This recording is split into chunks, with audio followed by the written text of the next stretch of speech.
أعوذ بالله من الشيطان الرجيم. بسم الله الرحمن الرحيم. الحمد لله، الصلاة والسلام على رسول الله، ثم اما بعد. امام نووی رحمه الله در کتاب ریاض الصالحینش میگوید: باب الاخلاص و احضار النیة فی جمیع الاعمال والاقوال البارزة والخفیة. یعنی باب یکم کتاب ریاض الصالحین درباره اخلاص و احضار نیت در تمام کارها و سخنها، چی آن کارها و سخنها آشکارا باشد چی پنهانی. باید اخلاص یعنی دور از ریا و دور از شرک و خرافات باشد و باید احضار نیت در آن کار باشد. پس ما و شما از این باب چند درس گرفتیم، چند حدیثای این باب را.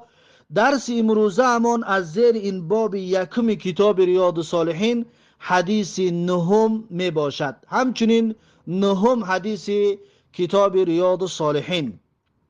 امام نووی رحمه الله در زیر حدیث نهم کتاب ریاض الصالحین می گوید: و عن ابی بکرة نفیع بن الحارث الثقفی رضی الله عنه، یعنی از ابو بکر نفیع بن حارث ثقفی رضی الله عنه روایت است که ان النبی صلی الله علیه و سلم قال، هر آینه میگه پیغمبر صلی الله علیه و سلم گفتند، رسول الله صلی الله علیه و سلم فرمودند که اذا التقى المسلمان، یعنی هنگامی که روبرو شوند دو مسلمان، بسیفهما با شمشیرشان، یعنی دو مسلمان با شمشیرهایشان روبروی همدیگر قرار بگیرند، فالقاتل والمقتول فی النار، رسول الله صلی الله علیه و سلم میگوید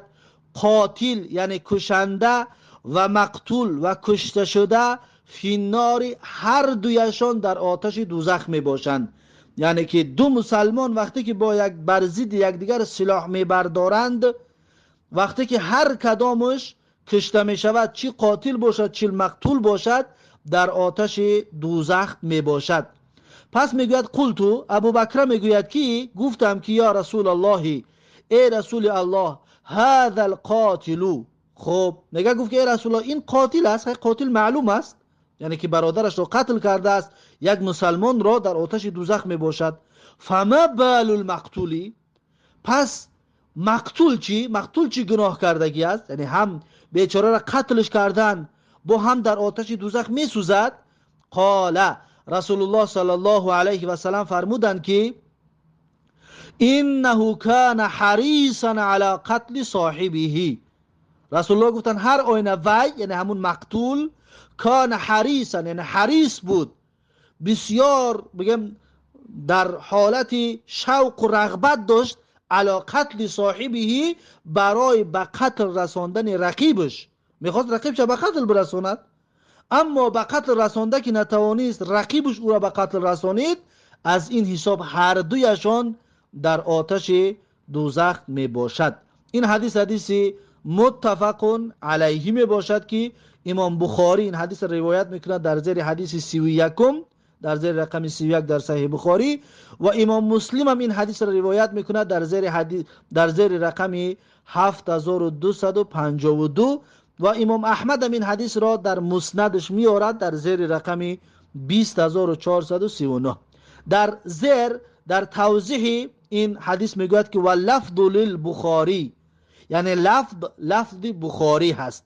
قال الخطابی فيما نقله عن حافظ في الفتح، میگه خطابی در آن چیزی که نقل کرده که از ابن حجر عسقلانی در فتح الباری جلد 12 صفحه 174 میگه هذا الوعید لمن قاتل على عداوة دنیویت او طلب ملک مثلا، میگه این وعید یعنی که قاتل و مقتول در آتش دوزخ است. این وعید یعنی که همین وعید برای کی است؟ لمن قاتل على عداوة دنیویت، یعنی کسی که با دشمنی دنیوی به قتل رسانده شود، یعنی بجنگد برای بگم عداوت و دشمنی دنیوی، برای مال دنیا، برای زمین و برای چیزی دنیوی اگر بجنگد، او طلب ملکین، یا کسی برای طلب ملک بجنگد، یعنی برای وظیفه را گرفتن، برای به منصب رسیدن بجنگد، مثلا میگه مثلا برای دنیوی باشد، بس میگه این وعید در اون انسان دخالت دارد. میگه فاما من قاتل اهل البغی، اما میگه کسی که بجنگد با اهل بغی، او دفع، یا هر کسی که دفع کند از سائله، یعنی که حمله ور را دفع کند، دور کند، یعنی یک از بالات حمله میکند، تو به حضور ششتکی بود، یک از بالات حمله کرد، تو دفع کردی، یعنی حمله اون را گرداندی، رفت تو که اون انسان به قتل رسید، یعنی که اون انسان را یک نمود گرداندی که اون انسان به قتل رسید، اون انسان مرد، در این صورت در این وعید داخل نمیشوی، یعنی تو قاتل هستی اما در این داخل نمیشی. چرا؟ زیرا که تو از حال خودت دفع کردی، از حال خودت حمایت کردی. یا اهل بغی، اهل بغی کسانی که بغاوت میکنن، بغاوتگران هم بالا ده هجوم میکنن، حمله میکنن و حق تا پایمال میکنن، در این صورت هم اگر که از حق خود دفاع کردی کشته شدی، در این صورت در این وعید داخل نمیشوی. فقتل، میگه پس مثلا با اهل بغی، بغاوتگرا حمایت کرد، یا که حمله ور را حملش گردونید، فقتل، کشته شد، میگه در این فلا يدخل فی هذا الوعید، در این وعید میگه داخل نمیشود. چرا؟ لانه مأذون له فی القتال شرعا، زیرا که این انسان اجازت داده شدگی هست در باره جنگیدنش از دیدگاه شرعی، یعنی وقتی که بالای تو حمله میشود تو نباید قرار بیستی، از حال خود باید دفاع کنی. شریعت تو را وظیفه دار کرده است، اجازت داده است که از حال خودت دفاع کن. وقتی تو دفاع کردی، پس یعنی که تو نجنگیدی بلکه دفاع کردی، در این قسم داخل نمیشوی. میگه والحدیث دلیل على عقوبت من عزم على معصیت بقلبه، یعنی این حدیث دلیل است برای عقوبت کسی که قصد میکند بر معصیت، با دلش، با قلبش قصد میکند که فلان معصیت رو انجام میدیم، و وطن نفسه علیها، و آماده میکند نفسش رو برای انجام دادن آن معصیت، یعنی تیاری میبیند و قصد میکند، نیت میکند فلان معصیت و گناه رو انجام بدهد. این میگه درباره این طور مردم هست، نه اینکه کسی از حال خودش دفاع کند. کسی از حال خودش دفاع کند در این قسم داخل، در این وعید داخل نمی شود. این بود حدیث نهم کتاب ریاض الصالحین و این همچنین توضیحات در زیر این حدیث.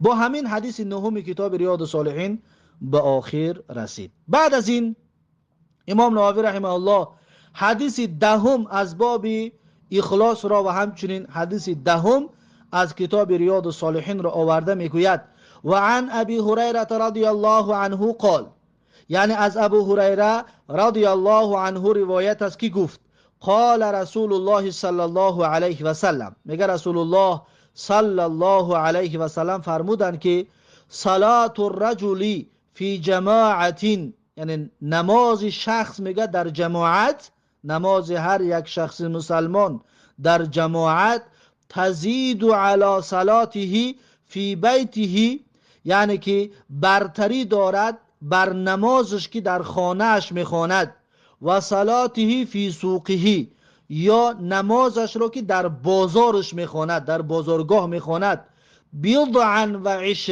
درجه، یعنی که 20 چند درجه برتری دارد. نمازی با جماعت برتری دارد از نمازی که انسان در خانهش به تنهایی میخواند یا در بازارگاهش، در جای کارش به تنهایی میخواند، 20 چند درجه برتری دارد نماز جماعت. و ذالک، و پیغمبر صلی الله علیه و سلم میگوید که زیرا اینکه ان احدهم، هر آینه هر کسی از شما، اذا توضأ، هرگاهی که طهارت کرد، فاحسن الوضوء، پس طهارتش را نیکو انجام داد، طهارتش را درست و کامل و پوره انجام داد، ثم اتى المسجد، بعد میگه مسجد رفت، لا ینهزه الا الصلاه، یعنی که بیرون نکرده است این انسان رو مگر اینکه نماز، یعنی در خانه اش بود، این انسان طهارت کرد، طهارتی پره، به سوی مسجد رفت، فقط و فقط برای نماز از خانه اش برآمد، فقط و فقط برای نمازخوانی به سوی مسجد رفت، نه اینکه بازار رفتنی باشد با این نیت رفته مسجد نماز خوانده و برود، یا یک کار داشته باشد و وقتی نماز رو نگاه کرده اول نماز خوانده و بعد از پشتی کار شود، نه این طور نه، فقط و فقط برای نماز از خانه اش میگه برآمد.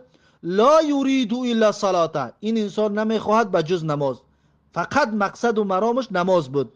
لم یخطو خطوة الا رفع له بها درجة، پیغمبر صلی الله علیه و سلم میگه لم یخطو خطوة، یعنی که نگذاشته است این انسان قدمش را، الا رفع له بها درجة، مگر اینکه برداشته شده که است برای این انسان به سبب این قدمی گذاشتهش یک درجه، یعنی یک درجه انسان بالا رفتگی است. هر قدمی که میگذارد اون قدم هایش یک درجه این انسان را به بالا بردن میگیرد. و حط عنه بها خطیئه، یعنی که کم میشود از این انسان به سبب این قدم های هر یک قدمی گذاشتهش خطیئه، یک خطا و گناهش، یعنی یک درجه وقتی به سوی مسجد میری هر قدمی که میگذاری در اون قدمی تو یک درجه بالا می شود و یک خطاات بخشیده می شود، یعنی که ثوابی هر قدمی به طرف مسجد ماندن رو ببین چقدر بزرگ است. میگه حتی یدخل المسجد، تا این که میگه داخل مسجد شود، یعنی این حسابیده می شود تا کجا را، یعنی از خانه اش برآمد تا درون مسجد در آمدن را هر قدم ماندگیش انا همین منزلت و ثواب و اجر را دارد. بعدش میگه فاذا دخل المسجد، پس هنگامی که میگه این انسان به مسجد در آمد، کان فی الصلاة، این انسان گویا اینکه در نماز است، در همین به مجردی در مسجد در آمدنت گویا که تو در نماز هستی، یعنی چقدر انسان در داخل نماز باشد چند قدر طولانی میخوند همون قدر ثوابش زیاد میشود، پس تو مسجد در آمدی گویا که تو در نماز هستی. ما کانت الصلاة کانت فی الصلاة ما کانت الصلاة هی تحبیسه، یعنی اون انسان گویا که در نماز است، ما کانت الصلاة، تا زمانی که نماز این انسان رو تحبیسه، یعنی باز داشتگیش باشد در مسجد، یعنی که مثلا نیم ساعت یک ساعت پیش از نماز به مسجد رفتی، فقط نیت و مقصد تو در مسجد چیش دهی برای نماز است، پس گویا که تو در نماز خانی هستی، انا همین طور ثواب میگیری. در مسجد نشستی، نه انتظاری کسی هستی، نه چیزی را انتظار هستی که چی کارت بود شود، فقط و فقط انتظاری در مسجد برای نماز باشد، پس تو گویا که در داخل نماز هستی، اجر برات نوشته می شود. یکم فضیلت. دوم فضیلت، والملائکه یصلون علی احدکم، و ملائکه ها دعا میکند بر هر یکی از شما، مادام فی مجلسه الذی صلی فیه، تا زمانی که اون انسان در مجلسش باشد، در جای نشستش که صلی فیه، در اونجا نماز خوانده، یعنی در مسجد رفتی نماز خواندی، بعد از نماز خوانده در همون جای نماز خوانده که بیشینی نیم ساعت یک ساعت وقتی که می فضیلتش این است که ملائکه ها در حق تو دعا میکنن. ملائکه ها در حق دعا میکنن. چی میگوین؟ یقولون، ملائکه ها میگفتن در حق انسانی که در جای نماز، در بالای جای نماز فقط و فقط برای انتظاری نماز شیشته است تا اینکه وقتی نماز فرا برسد نماز بخواند، ملائکه ها در حق این انسان دعا میکردن، میگفتن که اللهم ارحمه، ای بار الها رحمتت را بفرست بر این بندت. این یکم دعا. اللهم اغفر له، باز ملائکه ها میگفتن ای بار الها بیامرز گناهان این بندت را. این دویم دعا. سیوم دعا اللهم تب علیه، ای بار الها توبه این بندت را قبول کن. این سه دعا را ملائکه ها میکردن. یکم برات رحمت میخواستن، دویم برات مغفرت میخواستن، سیوم برات قبول و استجابت دعا و توبه میخواستند که الله سبحانه و تعالی دعای تو را و توبه تو را قبول بکند. تا کی این کارا میکردن ملائکه؟ ما لم یؤذی فیه، یعنی تا زمانی که اذیت نداده باشد در اون مکان کسی را. اینه که هم نماز خوان در همجا ششتگی است، تا زمانی که کسی را آزار ندهد، کسی را اذیت ندهد. ما لم یحدث فیه، یا تا زمانی که طهارتش نشکسته باشد. مثلا طهارت کرد رفت در مسجد نماز خوان، با همون طهارت شیشتش تا طهارت شکستن ملائکه در حقش انا همین دعا را میکردن، یا که تا کسی را آزار دادنش. یعنی که وقتی در مسجد میروی مینشینی تو اینکه دیگرها را آزار ندهی، زیرا که اگر آزار دادی پس از این دعای ملائکه ها محروم میشوی. پس از آزار دادن دیگرها هم کناره‌جویی میکنی تا اینکه شامل دعای این ملائکه های بزرگ گردی. پس این بود حدیث دهم، میگه که متفق علیه. این حدیث متفق علیه هست. و هذا لفظ مسلمین، این لفظی که حالا خواندیم لفظی امام مسلم است. اما بخاری هم روایت کردگی است. البخاری، امام بخاری در زیر رقم 647 در کتاب صحیح بخاری آورده است و امام مسلم هم در صحیح مسلم هم آوردگی است در زیر رقم 1472. و قوله صلی الله علیه و سلم، و سخن پیغمبر صلی الله علیه و سلم که ینهزه میگه و هو بفتح الیاء، یا را فتح که ین، والهائی و ها را فتح که ینها، و بیزای زی بیار، یعنی حرف را نیاری با ینهزه، یعنی که حرکت گذاریش کرد که این کلمه رو به همین طریق بخوان. ینهزه ای، یعنی مقصدش چی است؟ یخرجه و ینهضه، یعنی مقصدش یعنی بیرون کردگی باشد و اون انسان رو برآورده باشدش از خانهش، یعنی که از بیرون کرده باشد یا برآورده باشدش اون انسان رو از خانهش. پس در حدیث گفتیم که ثم اتى المسجد لا ینهزه الا الصلاه، یعنی اون انسان رو بیرون نکرده باشد مگر اینکه نماز، اون انسان رو از خانهش بیرون نبرآورده باشد مگر اینکه نماز. پس در این صورت این ثواب‌ها و این اجرها و این پاداش‌ها رو به دست خواهد آورد. بعد از این میگه امام احمد هم این حدیث رو آوردگی است در زیر رقمی، در مسندش در زیر رقمی 7430. پس این بود حدیث دهم از کتاب ریاض الصالحین. بعد از این امام نووی رحمه الله حدیث 11 از باب اخلاص را، یکمین باب کتاب ریاض الصالحین را، و همچنین حدیث 11 کتاب ریاض الصالحین را آورده میگوید و عن ابی العباس عبدالله ابن عباس ابن عبدالمطلب رضی الله عنهما، یعنی که از ابو العباس عبدالله ابن عباس ابن عبدالمطلب رضی الله عنهما روایت است که گفت عن رسول الله صلی الله علیه و سلم، یعنی از پیغمبر صلی الله علیه و سلم روایت کرده میگوید فیما یروی عن ربه تبارک و تعالی، یعنی در آن سخنی که روایتش کردگی از پیغمبر صلی الله علیه و سلم از پروردگارش تبارک و تعالی که قاله، الله سبحانه و تعالی گفته است. یعنی که این حدیثی قدسی می باشد. الله سبحانه و تعالی در این حدیث قدسی گفته است که ان الله كتب الحسنات والسیئات، هر آینه الله سبحانه و تعالی نوشته است حسنات و سیئات را، یعنی کارهای خوب و ثواب را و کارهای بد و گناه را الله سبحانه و تعالی معینش کردگیش، نوشتگی هست، هر یک کدامش را در تبلیغه خاص نوشته معین کردگی است. ثم بین ذلك، بعد میگوید بیان کردگی است آن را، یعنی کارهای خوب را و کارهای بد را الله سبحانه و تعالی بیان و واضح برای مردم، برای اهل ایمان فرستاده است.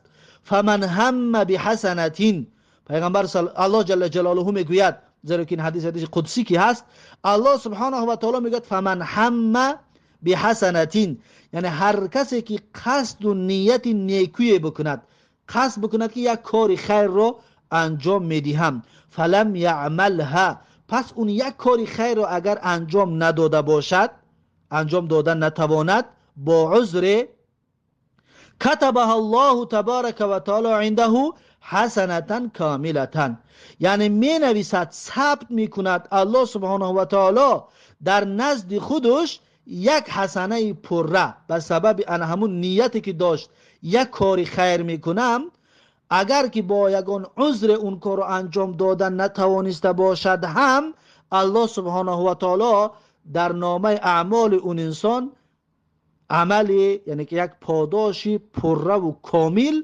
نوشته میکند. و این هم بها، و اگر که قصد کرده باشد، و این هم بها، و اگر قصد کرده باشد برای انجام دادن یک کاری خیر، فعملها، پس اون کاری خیر رو انجام داده باشد، کتبها الله 10 حسنات الى 700 ضعف الى اضعاف کثیرة، یعنی می نویسد، ثبت می کند الله سبحانه و تعالی اون نیکویش را 10 حسنات، 10 ثواب، الى 700 ضعف، تا 700 برابر، الى اضعاف کثیرة، یا بیشتر از این 700، یعنی که وابسته به اخلاص و نیتش، چند قدر اخلاص و نیتش کاملتر و چند قدر اخلاص و نیتش واضحتر باشد، خالصتر باشد، دورتر از بدعت و خرافات باشد، انا همان قدر اجر و پاداشش زیادتر و بیشتر و افزونتر میگردد. و این هم بسیئت، و اگر که انسان قصد کند برای انجام دادن کدام گناهی، فلم یعملها، پس آن گناه را انجام نداده باشد، پس اون گناه را انجام نداده باشد، یعنی از ترس الهی انجام نداده باشد، نه اینکه با عذر اگر که اون گناه را انجام ندهد، اون گناهش را میگیرد. اما فلم یعملها، یعنی انجام نداده باشد به سبب ترس الهی، یعنی پشیمان شد از این گناه را انجام دادن، از الله ترسید، این گناه را انجام نداد، کتبها الله عنده حسنة کاملة، الله جل جلاله یک حسنه پره در نزد خودش ثبت میکند، در نامه اعمال این انسان یک حسنه پره به سبب ترک کردن این گناهی که نیت داشت انجامش بدهد، از ترس الله ترکش که کرد، الله جل جلاله در نامه اعمالش یک ثواب پره نوشته میکرده است. و این هم بها، و اگر قصد کند برای انجام دادن گناه، فعملها، پس آن گناه را انجام داده باشد، یعنی اون گناه را انجام بدهد، کتبها الله سیئة واحدة، الله سبحانه و تعالی در نامه اعمال این انسان یک گناه نوشته میکند، فقط یک گناه در نامه اعمالش به سبب انجام دادن این گناه نوشته میکند و خلاص. پس فضل و بزرگی الله جل جلاله را ببین که ما و شما را همیشه تشویق میکند برای کارهای خیر، برای کارهای خوب و برای کارهای شایسته را انجام دادن، که حتی انسان انجام ندهدشم اجر و پاداش براش نوشته میگردد. این حدیث متفق علیه است. امام بخاری روایتش میکند در زیر رقم 6491 و امام مسلم هم این حدیث رو روایت میکند در زیر رقم 338 و امام احمد هم این حدیث رو در مسندش آورده است در زیر رقم 2827 مسندش. پس این بود حدیث 11 از باب اخلاص و همچنین حدیث 11 از کتاب ریاض الصالحین. با همین این حدیث هم به پایان رسید. بعد از این امام نووی رحمه الله آخرین حدیثی باب اخلاص را می آورد، حدیث 12 و همچنین حدیث 12 از کتاب ریاض الصالحین را بیان کرده می گوید: و عن ابی عبدالرحمن عبدالله ابن عمر بن الخطاب رضی الله عنهما قال، یعنی که از ابو عبدالرحمن عبدالله ابن عمر ابن خطاب رضی الله عنهما روایت است که گفتند: سمعت رسول الله صلی الله علیه و سلم یقول، ابو عبدالرحمن عبدالله پسر عمر رضی الله عنه میگوید شنیدم رسول الله صلی الله علیه و سلم رو که میگفت، پیغمبر صلی الله علیه و سلم میگفت که انطلق 3 نفرین، یعنی به سفر برآمدن 3 نفر، 3 شخصیت به سفر برآمدند، ممن کان قبلکم، یعنی این از امتانی پیش از شما بودن. این 3 نفر یعنی از مسلمان های امت رسول الله نبودن، بلکه این از امتانی پیغمبرانی پیشین بودن. این 3 نفر حتی آواهم المبیت الى غار، تا اینکه آواهم المبیت یعنی که شبگذرانی اونها را به غار برد، به غار در آورد. یعنی که دیگر شب شد و این 3 نفر میگن به غار در آمدن، تا اینکه المبیت یعنی که شب را در اونجا روز بکند و شب را روز کردن. این 3 نفر را به غار برد. فدخلوه، این 3 نفر میگه در ان همون غار در آمدن برای شب را روز کردن. فانحدرت صخره من الجبل فسدت علیهم الغار. فانحدرت الصخره من الجبل، پس میگه سرازیر شد، یعنی جر شد صخره خرسنگ، یک سنگ بزرگ، من الجبل از بالای کوه، فسدت علیهم الغار، پس بست بر روی این 3 نفر در اون غار را. یعنی که 3 نفر در اومدن در داخل غار، سنگ بزرگ آمد دهن در غار محکم کرد، این 3 نفر در داخل غار ماندند. فقالو، پس این 3 نفر با یکدیگر گفتند، با همدیگر سخن کردند که انه لا ینجیکم من هذه الصخره الا ان تدعوا الله بصالح اعمالکم. گفتند که هر آینه لا ینجیکم یعنی نجات نمیابیم، من هذه الصخره از این سنگ بزرگ، از این خرسنگ، از این سنگی که بسیار کلان است، نمیتوانیم از این نجات بیابیم الا ان تدعوا الله بصالح اعمالکم. گفتن مگر اینکه از الله طلب بکنیم بصالح اعمالکم، یعنی که به وسیله و به سبب عملهای صالحتان، یعنی که وسیله قرار بدهید عملهای صالحتان را و از الله جل جلاله طلب بکنید که الله خودش اکنون این سنگ یک جانبه کنه تا اینکه از داخل غار بیرون شویم. قال رجل منهم، اکنون شروع کردن دعا کردن را. این 3 نفر که بودن هر یک کدامشون عملهای صالحشون را تقدیم کرده از الله جل جلاله کمک میخواستن. قال رجل منهم، گفت دعا کرد یکمین مرد از این مردها دعا کرد که اللهم کان لی ابوانی. یک تاش گفتن که ای بار الها من پدر و مادر داشتم، شیخانی کبیرانی، پدر و مادرم پیران سال و سال خورده بودن، بسیار پیران سال بودن، یعنی سالاشان رفتگی بودن. و کنت لا اغبط قبلهما اهلا ولا مالا. این یکمش گفتن که ای بار الها و من بودم لا اغبقو یعنی که سیر نمی کردم یا غذا نمی دادم، قبلهما یعنی پیش از پدر و مادرم، اهلا ولا مالا نه زن و فرزندم را و نه خدمتگارهایم را، مالا یعنی خدمتگارهایم را، نه خدمتگارم را و نه زن و فرزندم را پیش از پدر و مادر پیران سالم گفتن طعام نمی دادم. اول شکم پدر و مادرم را سیر می کردم، بعد از اون زن و فرزند و خدمتگارانم را طعام می دادم.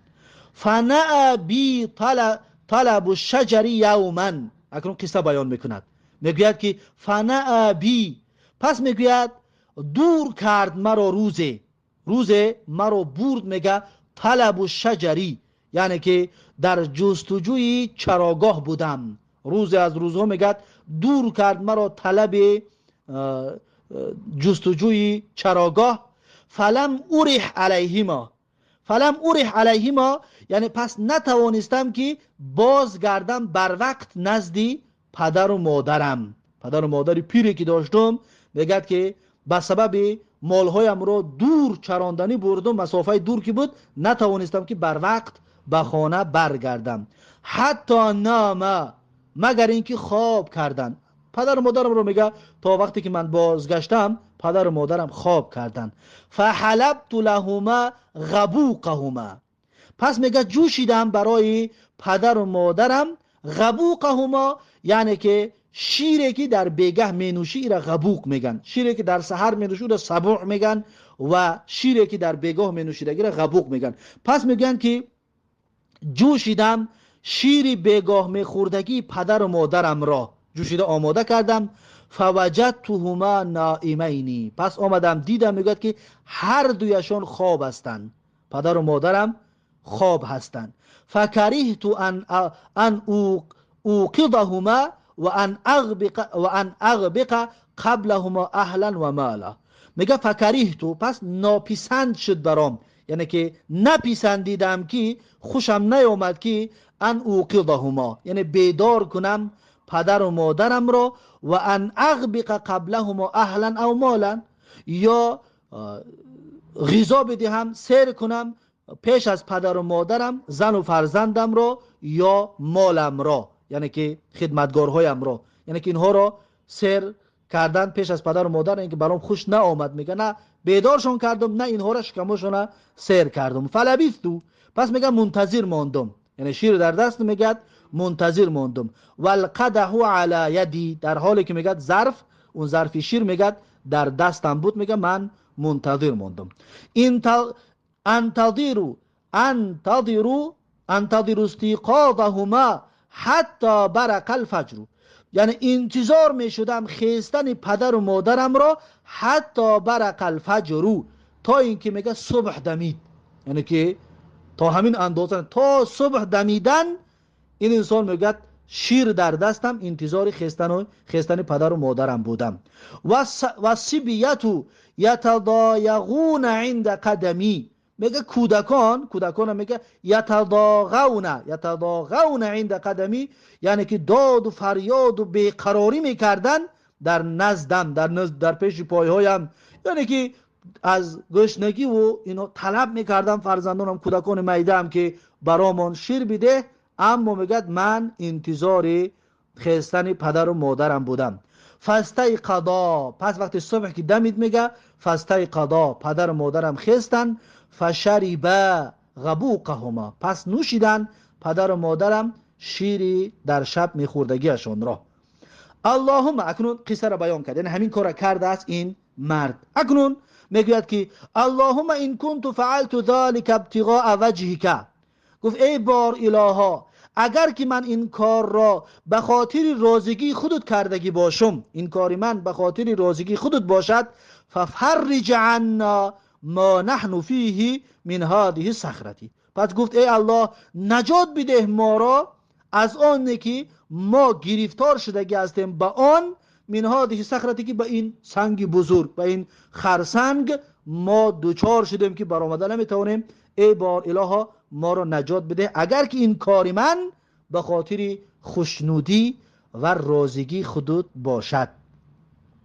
پس میگه فنفجرت شیئا، پس میگه تکان خورد، دور شد همون سنگ، میگه اندکه. وقتی این مرد دعا کرد همون سنگ میگه کم تلک دور شد. میگه لا یستطیعون الخروج منه، اما نمیتوانستن ببروین، یعنی که آنقدر کشاده نشد، دور نرفت که این سه نفر خارج شوند، بلکه یک کم ترک سنگ تکان خورد و سنگ کمی دور شد. قال الاخر، مرد دویم دعا را شروع کرد که اللهم انه كانت لي ابنه عم كانت احب الناس الی، میگه گفت ای بار الها انه كانت لي ابنه عم، هر آینه گفت من دختر عمک داشتم، یک دختر عمک داشتم، کانت احب الناس الی، اون دختر عمکم برایم محبوب ترین شخص بود، دوست داشته ترین انسان در نظر من، گفت اون دختر عمکم بود. و فی روایتین، در یک روایت دیگر آمده است میگه که کنت احبها، من اون دختر عمکم رو بسیار دوست می داشتم، که اشد ما یحب الرجال النساء، چطوری که به شدت دوست می دارن مردها زنها را، که دل باخته زنها می شوند، انا همون طور، یعنی که من دل باخته دختری عمکم شده بودم.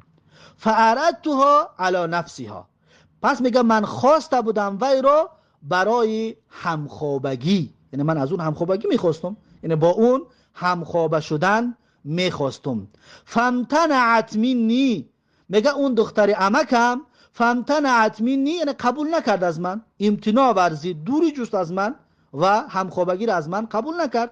حتی علمت بها سنتون من السنین، تا این که میگه علمت بها سنتون، یعنی فرا رسید قحطی از قحطی ها، یک سال میگه بسیار سال قحطی آمد. فجاءتنی، پس میگه انا همین دختر عمکم نزد من آمد. فاعطیتها 20 و 100 دینارین، پس میگه من دادم به دختر عمکم 120 دینار. 120 دینارش میگه برای دختر عمکم دادم. با امروزا بگیم 10-20 هزار دلار میگوید که من برای دختر عمکم دادم. برای چی؟ الا ان تخلی بینی و بین نفسها، برای این دادم میگه که خلوت کند بین من و بین نفسش. یعنی چی؟ یعنی آماده شود برای زنا کردن، اجازت بدهد که با اون من زنا کنم. گفته میگوید من 120 دینار براش دادم. ففعلت، پس میگه اون زن در سال قحطی بود، ناچار که بود، فعلت، کار رو انجام داد، به کله گرفت. حتی اذا قدرت علیها، تا اینکه میگه من دست یافتم بروی اون زن، یعنی که دیگر آماده بودم و اون هم آماده بود برای زنا کردن. و فی روایتین، در یک روایت دیگر اومده است میگه که فلما قعدت بین رجلیها، پس زمانی که میگه من نشستم در بین دو پای اون زن، در بین دو پای دختر خالم، دختر عمم، قالت، دختر عمکم، پس میگه قالت، پس میگه گفت دختر عمکم که اتق الله، از الله بترس، یعنی که از ناچاری راضی شدگی بود، پس گفت از الله بترس. ولا تفض الخاتم الا بحقه، گفت دور نکن مهر را، دور نکن گوهر عفت را، یعنی پاک دامنی مرا از بین نبر، الا بحقی، مگر با حق خودش، یعنی بیا نکاحش کن، نکاح، یعنی با نکاح این کار را بکن، نه اینکه با طریق زنا، با طریق حرام که گوهر عفت و پاک دامنی مرا از بین ببری.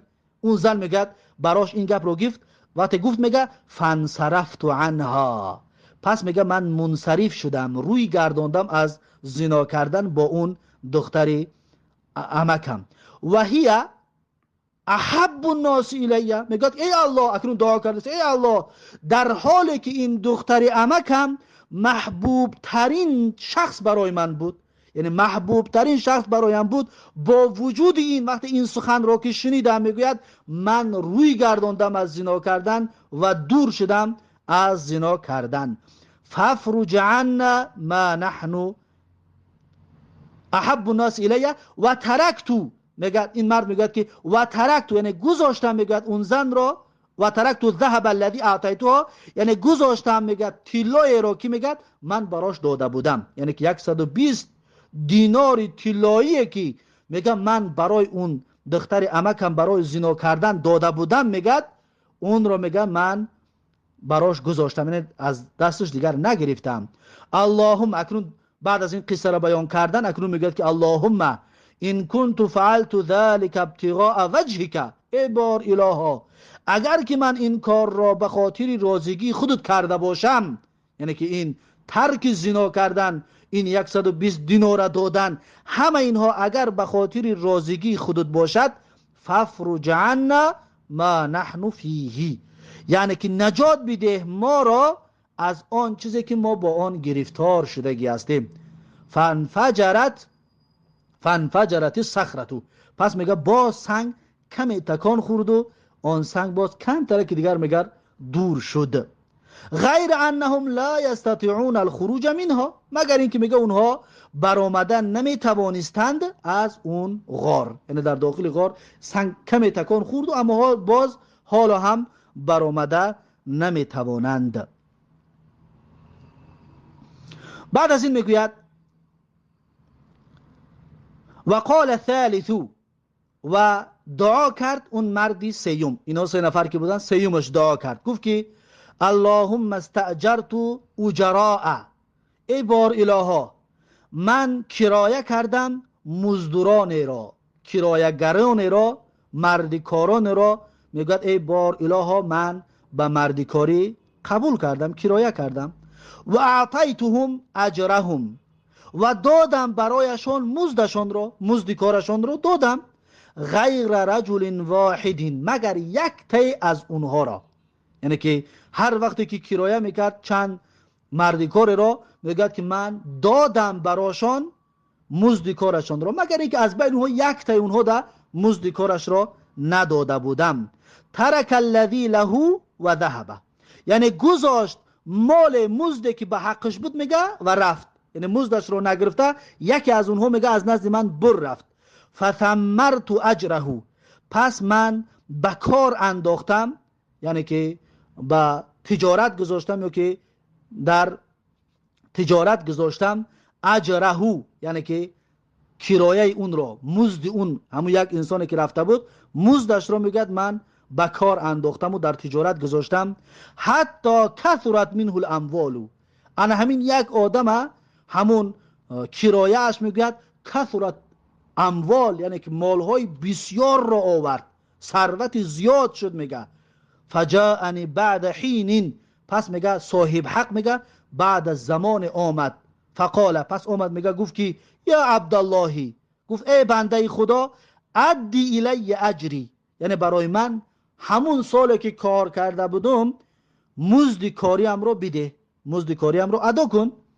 فقلتو، پس میگه من برای اون مرد گفتم که کل ما ترى من اجرک، یعنی هر آن چیزی که حالا دیده ایستادی همه اینها انا همون مزد کار خودت است. من الابلی، یعنی شترهایی که میبینی، و البقری، و گاوی که گاوهایی که میبینی، و الغنمی، و بز و گوسفندی که میبینی، و الرقیقی، و غلامهایی که میبینی، همه اینها گفت انا همون مزد کاری تو میباشد. فقال، پس اون مرد تعجب کرد، گفت یا عبدالله، گفت ای بنده الله، لا تستهزئ بی، گفت مرا مسخره نکن، مسخره و مذاقم نکن. فقلت لا استهزئ بک، پس این مرد گفت که من استهزاء و مسخره نکرده ایستادم تو را. فاخذه، پس اون مرد میگه گرفت همون مالهایی که بود، کله، همه اشان رو، همه مالها رو گرفت. فاستاقه، پس برد با خودش. فاستاق، استاقه استاقو به معنای، یعنی که وقتی که مال رو پیش پیش میکنه از قفاشون رفتن میگیری، انا میره میگن استاق، یعنی مال رو پیش پیش کرد و خودش از قفاش رفت. فاستاقه یعنی پیش پیش کرد همه این شترا و گاوها و بز و گوسفند و همه این غلام ها و همه را پیش پیش کرده و گرفته برد. میگه فلم یترک منه شیئا، حتی یگان چیزش ترک نکرد، یگان تاش برای این انسانی که این سالها زحمت کشید برای او را مهنت کرد، یگان تاش را برای این باقی نگذاشت. فلم یترک منه شیئا، یعنی که این گوینده میگه برای من چیز باقی نگذاشت، همه این مالش را گرفته رفت. اکنون قصه را بیان کرد. بعد از این میگه که اللهم ان كنت فعلت ذلك ابتغاء وجهك فافرج عنا ما نحن فيه، یعنی ای بار الها، اگر که این کار را به خاطر راضی خودت کردگی باشم، فافرج عنا، پس نجات بده ما را، ما نحن فيه، با آن چیزی که ما گرفتار شده هستیم با آن، یعنی از این سنگ بزرگ ما را نجات بده، از این غار تنگی که ما در داخل این گرفتار شدیم و محکم شدیم، ای الله ما را از این نجات بده. فانفجرت الصخره، پس میگه دور شد، تکان خورد میگه سنگو. فخرجو، پس اینها همشان، هر سهشان از داخل غار برآمدن، یمشون، براهشان دوام دادن، اینها در سفر که بودن پس سفرشان را دوام دادن. در زیر در توضیح این حدیث در رقم 1 میگه و فی الحدیث دعاء عند الكرب، یعنی در این حدیث دلیل است برای دعا کردن در وقت مشکلات و سختی ها و وزمینی ها. آره در سختی و وزمینی افتری دعا کو، دلیلش همین حدیث است. و توسل بالعمل الصالح، در این حدیث همچنین وسیله قرار دادن عملهای صالح است. عملهای صالح را وسیله قرار دادن جایز است، اما شیخ و استاد و مزار و قبر و خاک و اینها را یا بزرگان اینها را وسیله قرار دادن حرام و ناجایز است و نادرست است. اما عمل صالح را وسیله قرار دادن جایز و درست است، چطوری که این بزرگان عملهای صالحشان را وسیله قرار دادن. و همچنین و فضل بر الوالدین و خدمتهما، در این حدیث فضیلت نیکویی پدر و مادر است. نیکویی به پدر و مادر و خدمت کردن به پدر و مادر چی فضیلتی دارد. اون مرد رو ببین از سحر تو بگه مال چرانده است، بگه آمد وقتی که شیر را جوشید پدر و مادرش خواب بود، خواب نکرده تا صبح آن شیر در دستش انتظار شد. یعنی که انا همون کارش سبب شد که این از غار، از این خرسنگ بزرگ خلاص خوردند و از اونجا نجات یافتند. یعنی خدمت کردن به پدر و مادر بسیار فضیلت بزرگی دارد.